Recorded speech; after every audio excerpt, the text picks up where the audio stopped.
अस्सलाम वालेकुम दोस्तों, मैं हूं जवेरिया अली और आप मुझे मेरे यूट्यूब चैनल पे देख रहे हैं। दुआ ज़हरा केस के हवाले से जैसे कि कुछ रिपोर्ट्स मैंने आपको कल भी आपके साथ शेयर की थी, तो उन्हीं रिपोर्ट्स के हवाले से मज़ीद भी मैं आपको आगाह करना चाहूँगी। और वो ये कि कल जैसे कि मैंने आपको बताया था कि कहा गया है तफ्तीशी इदारों को कि 15 से लेकर 19 अप्रैल तक के ज़हीर साहब के जो कॉल रिकॉर्ड्स हैं उनको लाया जाए, वो पूरा डेटा जो है पेश किया जाए। तो 15 से लेकर कहा गया है, लेकिन इसकी एक वजह है।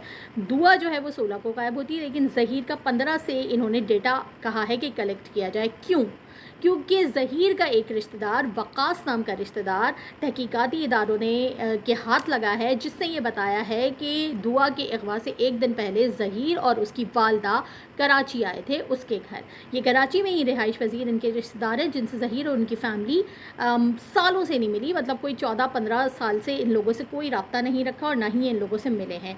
अचानक जब ये उनके घर 15 अप्रैल को पहुँचते हैं ज़हीर और उसकी अम्मा, तो वक़ास का कहना ये है कि हम लोग भी हैरान रह जाते हैं कि अचानक से हमारे घर कैसे आ गए। जब इनसे पूछा जाता है कि आप क्यों आए हैं, मतलब ये तो उन्होंने कहा कि हमें भी अजीब लग रहा था पूछना कि आप क्यों आए हैं। तो हमने इख़लाक़न पूछा कि आप लोगों का अचानक कैसे आना हुआ। तो उन्होंने कहा कि बस आप लोगों से मिलने का दिल चाह रहा था और कराची घूमना था, समंदर नहीं देखा, तो हमने सोचा कि हम कराची चलते हैं। जिसके ऊपर वो लोग बहुत हैरान हुए और उनका कहना ये था कि ये लोग जो इतने सालों के बाद हमारे घर आए थे, जिस अचानक तरीके से ये हमारे घर आए थे, उसी तरह अचानक कि अगले दिन चले भी गए। मतलब ज़हीर और उसकी अम्मा 16 अप्रैल को वक़ास के घर से चले गए।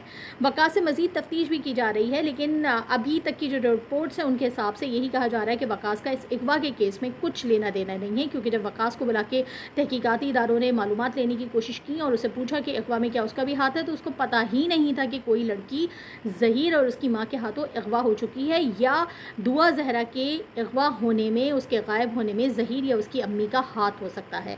ये उसे बहुत बाद में पता चला है। तो उसका कहना ये है कि ये लोग बिल्कुल अचानक आए थे और बिल्कुल अचानक ही चले गए, जो हमारे लिए भी बहुत अजीब सी बात थी।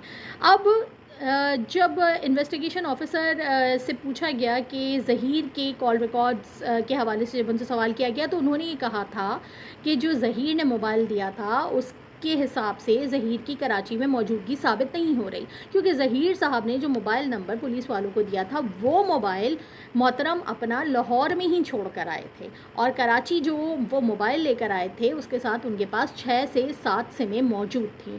मुख्तलिफ़ किस्म की सिमें लगा लगा के वो कांटेक्ट में रह रहे थे, यानी कि अपना रिकॉर्ड वो क्लीन रखना चाह रहे थे। तो एक बहुत ज़बरदस्त तरीके से इन्होंने इस अगवा की पूरी प्लानिंग की है। ये तहकीकाती इदारों की अब तक की पेशरफ्त में बात सामने आई है। अब देखते हैं कि आगे ये तफ्तीश मज़ीद कितनी अच्छे तरीके से बढ़ती है, और अगर इसी तरह बढ़ती रही तो अगवा का जो एलिगेशन मेहदी काज़मी साहब की जानिब से लगाया गया है वो सच साबित हो जाएगा। ज़हीर और उनकी फ़ैमिली इस वक्त ख़तरे में आ चुकी है, और हम ये भी देख रहे हैं कि जैसे जैसे उनके गिर्द घेरा तंग हो रहा है कानून का, वैसे वैसे वो दुआ को आगे कर रहे हैं। जैसे कि अब दुआ से बयानात दिलवाए जा रहे हैं कि मैं ज़हीर के बगैर नहीं रह सकती, मेरा दिल घबराने लगता है, या मेरे माँ बाप मुझे मार देंगे और ज़हीर के बगैर तो मैं मर जाऊँगी। ये सारी जज्बाती बातें सिर्फ इसलिए की जा रही हैं क्योंकि ज़हीर साहब के गिर्द घेरा तंग होता चला जा रहा है। तो डॉक्टर साहब ने अपने आप को ये प्रिस्क्राइब किया है कि दुआ को आगे किया जाए और उनके ज़रिए जज्बातियत फैलाई जाए और इस किस्म का माहौल क्रिएट किया जाए कि दुआ तो उसके बगैर रह ही नहीं सकती।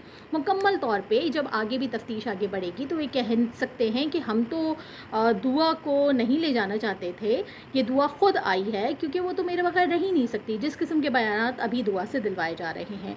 इसके अलावा भी एक और बात यह है कि शब्बीर जो कि ज़हीर का बड़ा भाई है, वो उसकी मौजूदगी 15 और 16 अप्रैल को हैदराबाद में पाई गई है। जो कॉल रिकॉर्ड्स हैं उनके हिसाब से ज़हीर जो है 15 और 16 को हैदराबाद में था। मतलब क्यों था हैदराबाद में, क्या कर रहा था वो हैदराबाद में?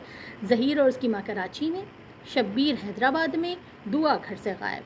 इतनी तशवीशनाक किस्म की सूरत हाल है। अब ये इत्तफाकात नहीं हो सकते, ये कोई फ़िल्म नहीं चल रही, कोई ड्रामा नहीं चल रहा, कोई कहानियाँ नहीं चल रही कि जिसमें सारे इत्तफाकात या तो दुआ के साथ हो रहे हैं कि उनको अल्लाह मियाँ की तरफ से कोई टैक्सी वाला मिल जाए जो बिना पैसों के इनको पंजाब पहुँचा दे, पंजाब यूनिवर्सिटी में छुट्टी वाले दिन भी लड़कियाँ मौजूद हों जो कि फ़ोन करके इनको ज़हीर से मिलवा दें, या ज़हीर के साथ इतने इत्तफाकात हो रहे हैं कि वो उसी दिन कराची में मौजूद हो या उसका भाई शब्बीर उसी दिन हैदराबाद में मौजूद हो। तो अभी मज़ीद तहकीकात होंगी, और अगर तहकीकात इसी तरह अच्छे तरीके से होती रहीं तो बहुत जल्द इस केस का वो अंजाम होगा जिसकी हम सब उम्मीद करते हैं, जिसकी हम सबको दुआ है। तो मेहदी अली काज़मी साहब के लिए हमारी बहुत सी दुआएं हैं। हमारी दुआएं दुआ ज़हरा के लिए भी हैं कि वो बाहिफाजत अपने उन अगवाकारों के चुंगल से बाहर आए जिनमें अभी वो फंसी हुई है। बहुत सारे लोगों ने ये बात कही है, दुआ का जो इंटरव्यू था, कि दुआ के चेहरे पे सूजन थी और उसके ऊपर मारपीट के निशानात थे। मैंने भी गौर किया, लेकिन मैं इसके ऊपर अपनी कोई राय नहीं देना चाहती क्योंकि आम तौर पे इस किस्म के निशान गिरने से भी लग जाते हैं। कुछ हतमी बात नहीं कही जा सकती, लेकिन बहुत सारे लोगों का ये कहना है कि शायद उसके ऊपर तशद्दुद हुआ था उस दिन जिस दिन उसके 5-6 इंटरव्यूज़ उसके कंडक्ट करवाए गए थे। और समझ में ये वाली बात भी नहीं आती कि उससे जो ये बातें कहलवाई जा रही हैं, जो लोग इंटरव्यू लेने जाते हैं या तो वो वन साइडेड स्टोरी ही कवर कर रहे हैं, मतलब उससे अभी भी ये सवालात नहीं पूछे जा रहे जिसका पहले दिन से जो तनकीद की जद में है कि कराची से लाहौर वो किस तरह आई। अगर ज़ोर ज़बरदस्ती करके उससे पूछ लिया जाए, थोड़ी सख्ती से, सॉरी ज़ोर ज़बरदस्ती नहीं, थोड़ी सख्ती से अगर उस पूरे प्लान का उससे पूछा जाए कि कराची में कौन सी टैक्सी थी, अंकल की शक्ल कैसी थी जो ड्राइवर थे, या उन्होंने रास्ते में कोई बात की, या कौन कौन से स्टॉप्स पे आप लोग रुके हैं, कितनी दफ़ा फ्यूल डलवाया है, ये सारी बातें अगर उससे सख्ती से पूछी जाएं, वैसे ही पूछी जाए जैसे कि तफ्तीश का हक़ होता है कि पूछा जाए, तो मेरा ख़्याल है दुआ वो सच उगल देगी जो कि उससे जो अभी वो नहीं बोल रही है। जो प्लांटेड स्टोरी वो ज़हीर एंड कंपनी की बताई हुई बता रही है, उससे परेशान होकर वो यकीनी तौर पे वो सच बोल देगी जो कि हकीकत में है। और वो मुमकिन तौर पे सच यही है कि ज़हीर और उसकी अम्मी दुआ को कराची से लाहौर लेकर आए। कुछ बातें और भी हैं ज़हीर और उनकी अम्मी के हवाले से, और मैं मज़ीद इस हवाले से मालूमात भी इकट्ठी कर रही हूँ। जैसे ही मेरी मालूमात मुकम्मल होने के साथ मुसद्दिक़ा भी हो जाएंगी, मैं ज़रूर आप लोगों से शेयर करूँगी।